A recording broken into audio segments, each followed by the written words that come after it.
আসসালামু আলাইকুম। তো আমি গোল্ড এবং ডিএসএক্সওয়াই নিয়ে মার্কেটে অ্যানালাইসিস করবো, মার্কেটের মুভমেন্ট কী হতে পারে সেটা নিয়ে কথা বলবো। তো তার আগে আমি বলিনি, আমার ইউটিউব চ্যানেলে আপনারা সাবস্ক্রাইব করে নেবেন। ওইখানে আমি রেগুলার ভিডিও আপলোড করে থাকি প্রতিদিন 12টা সাড়ে 12টার মধ্যে। তো আমরা যদি প্রথমে মার্কেটে চলে যাই, এখানে আমরা দেখতে পাচ্ছি ডিএসএক্সওয়াইটা। তো ডিএসএক্সওয়াই হচ্ছে একটা রেঞ্জের ভিতরেই আছে মার্কেট।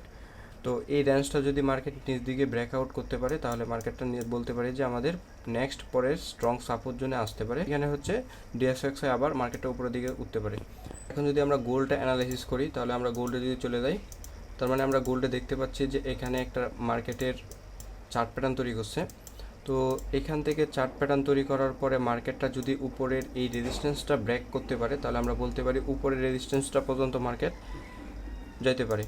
তো এখান থেকে যদি আবার মার্কেটটা নিচ দিকে আসার সম্ভাবনা থাকে, তাহলে এই পজিশনে এসে আবার মার্কেটটা উপরের দিকে যাওয়ার সম্ভাবনাটা অনেকটা বেশি।